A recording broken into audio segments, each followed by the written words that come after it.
یہ ہدایت ہے صرف ان کے لیے جو بچنا چاہتے ہیں. جسے کانٹ نے کہا ہے مورل لا ود ان.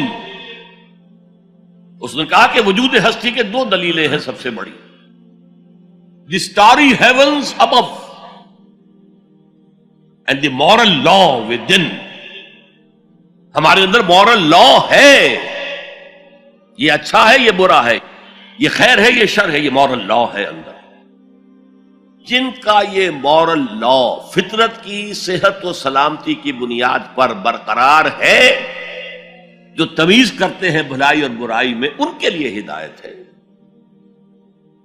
اولاً وہی آتے ہیں سلیم الفطرت لوگ، ابو بکر اور عثمان رضی اللہ تعالی عنہما، والذین تبعوہم بإحسان. پھر کچھ لوگ ان کے پیچھے پیچھے بھی آتے ہیں. ایک نمونہ دیکھ لیا، کچھ لوگ بڑھ رہے ہیں، یہ دوسرے درجے کے لوگ ہیں. قرآن مجید میں درجہ بندی بیان کی گئی ہے. السابقون الاولون من المہاجرین والانصار والذین تبعوہم بإحسان رضی اللہ عنہم ورضوا عنہ. تو یہ سابقون الاولون جو ہیں وہ سلیم الفطرت، وہ سلیم العقل انسان ہیں جو ان چیزوں تک پہنچ چکے ہیں. البتہ ابھی یقین کی دولت جو ہے حاصل نہیں ہوئی، اور یہی نقشہ کھینچا گیا ہے حضور کا وَوَجَدَكَ ضَالًّا فَهَدَىٰ. ضال کا ترجمہ جو ہے گمراہ بھی کر دیا جاتا ہے. ضال اسے بھی کہتے ہیں کہ کوئی شخص کسی کے عشق میں دیوانہ ہو جائے، اور ضال وہ بھی ہے جو ابھی حق کی تلاش میں سرگرداں ہے. تو جو غور و فکر غار حرا میں ہو رہا تھا، حدیث میں آتا ہے تحنسو یتحنسو فی، جا کر آپ وہاں عبادت کرتے تھے. تو وہ عبادت کیا تھی؟ کان صفت تعبدہ فی غار حرا التفکر والاعتبار. غار حرا میں آپ کی عبادت کی صفت کیا تھی؟ غور و فکر کہ کائنات کیا ہے. وہی جس سے فلسفی، جن کوسچن سے فلسفی گریپل کر رہا ہوتا ہے، دو دو ہاتھ کر رہا ہوتا ہے، وہی حضور اس سارے فکر کے مراحل سے گزرے ہیں اور قریب پہنچ گئے ہیں. تو دروازے پر دستک دی ہے، دروازہ کھلا ہے. وَوَجَدَكَ ضَالًّا فَهَدَىٰ. پردے اٹھا دیے اور ہدایت دے. اچھا، یہ تو آپ کے سامنے تعلق جو ہے ایمان کا عقل و فطرت کے ساتھ میں سمجھتا ہوں کہ کسی نہ کسی درجے میں واضح ہو. اب میں آپ کو اس کا سنتھسس بتاتا ہوں. یہ عقل و فطرت جو ہے اللہ کو پہچاننا کلیتاً فطرت پر مبنی ہے. انسان کی فطرت میں، اس کی روح میں اللہ کی معرفت، اللہ کی محبت موجود ہے. اس پر ظہول کے پردے پڑ گئے ہیں، تم ادھر متوجہ ہی نہیں ہوتے. تم نے کبھی اپنے قلب کی گہرائیوں میں اتر کر دیکھا ہی نہیں. تم تو باہر کی دنیا میں مگن ہو، مادی دنیا میں لگے ہوئے. کچھ تو بقول شاہ ولی اللہ وہ حیوانیت کی سطح پر آ جاتے ہیں بیچارے.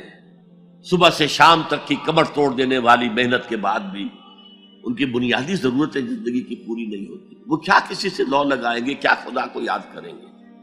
کاد الفقر ان یکون کفرا. یہ فقر اور احتیاج اور مفلسی تو انسان کو کفر تک پہنچا دیتا. حضور کی حدیث. تو تم ادھر متوجہ ہو، ہماری طرح متوجہ نہیں ہوتے. حضرت ابراہیم کا قول کیا تھا؟ انی وجہت وجہی للذی فطر السماوات والارض حنیفا وما انا من المشرکین.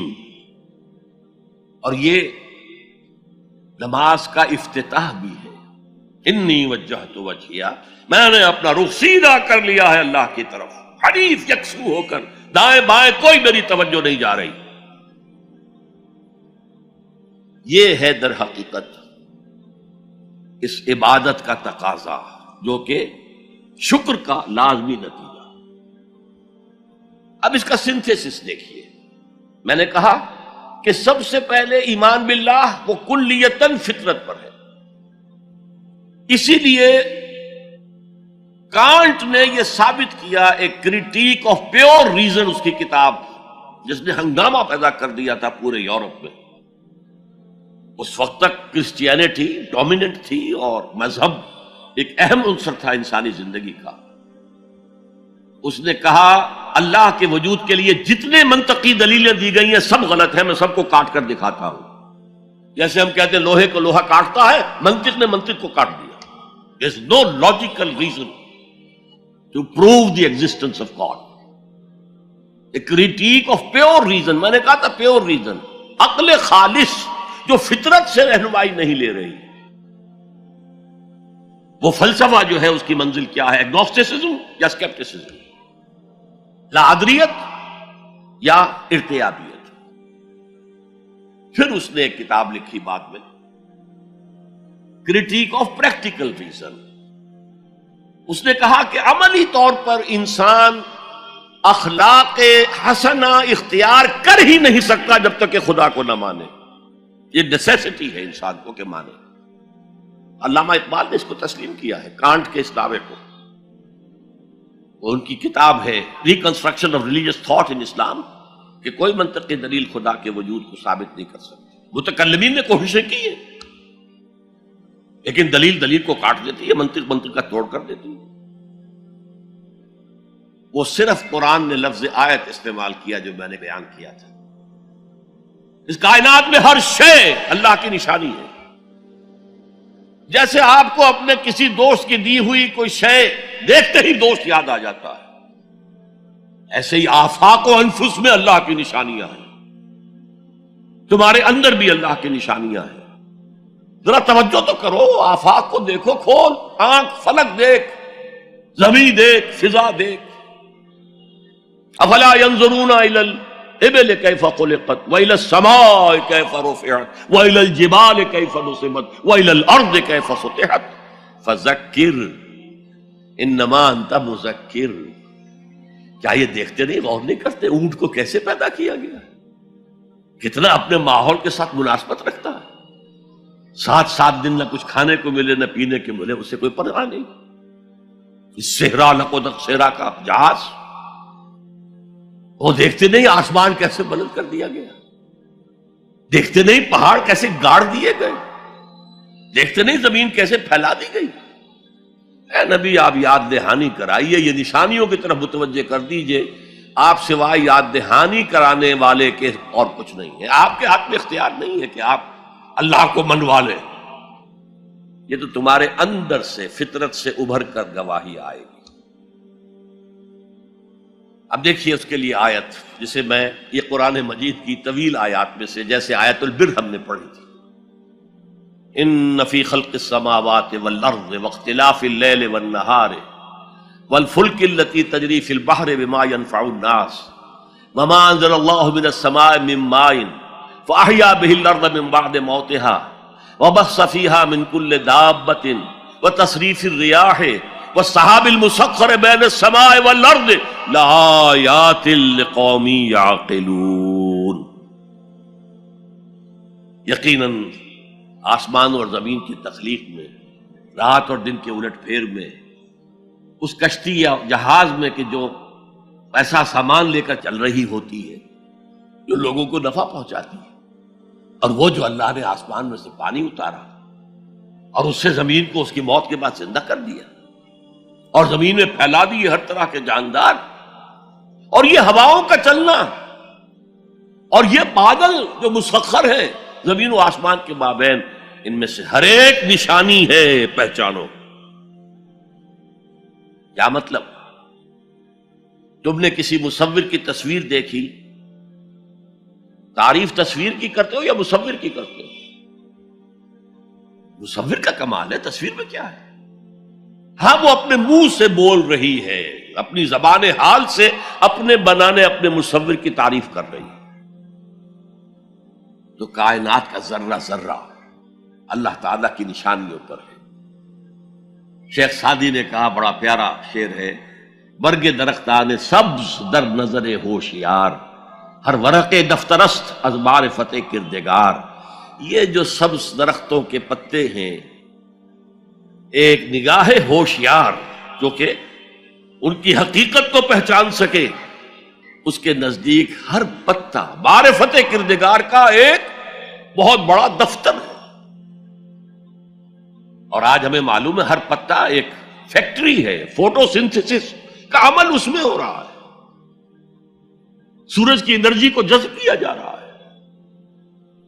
برگ درختان سبز در نظر ہوشیار، ہر ورق دفتر است از معرفت کردگار۔ وہ جو آیت میں نے آپ کو سنائی اسے میں نے نام دیا ہے آیت الآیات۔ اتنی آفاقی آیات کسی اور آیت میں جمع نہیں کی گئی جتنا بڑا گلدستہ ہے یہاں۔ ان فی خلق السماوات والارض واختلاف اللیل والنہار والفلک التي تجری فی البحر بما ينفع الناس وما انزل اللہ من السماء من ماء فاحیا به الارض بعد موتها وبث فیہا من کل دابۃ وتصریف الرياح والسحاب المسخر بین السماء والارض لآیات لقوم یعقلون۔ دوسری طرف تمہارے اندر بھی ہے، سنوریہم آیاتنا فی الآفاق وفی انفسہم۔ بے دل نے خوب کہا تھا، یہ چوٹی کے شعراء میں سے رہے ہندوستان کے، یہاں تک کہ غالب کو کہنا پڑا کہ طرز بے دل میں ریختہ لکھنا اسد اللہ خان قیامت ہے۔ آسان نہیں ہے طرز بے دل میں اردو میں شاعری کرنا، وہ فارسی کے شاعر تھے۔ ستمست گر ہوست کشد کے بسیر سر و سمندرا تجھے غنچہ کم نہ دمیدئی در دل کشا بچمن درا۔ کتنے ستم کی بات ہے، تمہاری خواہش آمادہ کرتی ہے کہ چلو چمن میں دیکھو، پھولوں کی بہار دیکھو، درختوں کی بہار دیکھو، گھاس کے اوپر چہل قدمی کرو۔ ارے تم خود ایک پھول سے زیادہ کھلے ہوئے ہو۔ کبھی اپنے دل کا دروازہ کھول کر اس میں داخل ہو کر اپنے حسن معنوی کا مشاہدہ کرو۔ ستمست گر ہوست کشد کہ بے سیر سر و سمندرا تجھے غنچہ کم نہ دمیدئی۔ دمکتا ہوا غنچہ ہو تم خود، در دل کشا بچمندرا۔ آیات الہیہ اندر بھی موجود ہے۔ اچھا، ان آیات کے ذریعے سے اللہ کی پہچان ہو گئی، اللہ یاد آ گیا، تھا اندر موجود، اللہ کی علم اور معرفت موجود تھی، پردے آ گئے تھے، ظہور تھا۔ یا جیسے ایک جگہ کہا گیا کلا بل رانا علی قلوبہم، ان کے دلوں کے اوپر جو بھی بدکاریاں وہ کرتے رہے ہیں اس سے زنگ لگ گیا، حجابات آ گئے۔ شیخ علی حجویری رحمت اللہ علیہ، جنہیں داتا گنج بخش کہا جاتا ہے، اگرچہ یہ لفظ نہیں کہنا چاہیے، انہوں نے کتاب کا نام کیا رکھا؟ کشف المحجوب۔ جو پردے میں آیا ہوا ہے، اوٹ میں آیا ہوا ہے، اسے کھولنا۔ تم اوٹ میں ہو، تمہارے اندر موجود ہے اللہ کی معرفت۔ البتہ اس کا ایک نتیجہ یہ نکلنا چاہیے، اب تمہارے لیے محبوب ترین ہستی اللہ ہو جائے۔ ورفعنا لک ذکر ورفعنا لک ذکر، تیری خوشبو میری چادر، تیرے تیور میرا زیور، تیری خوشبو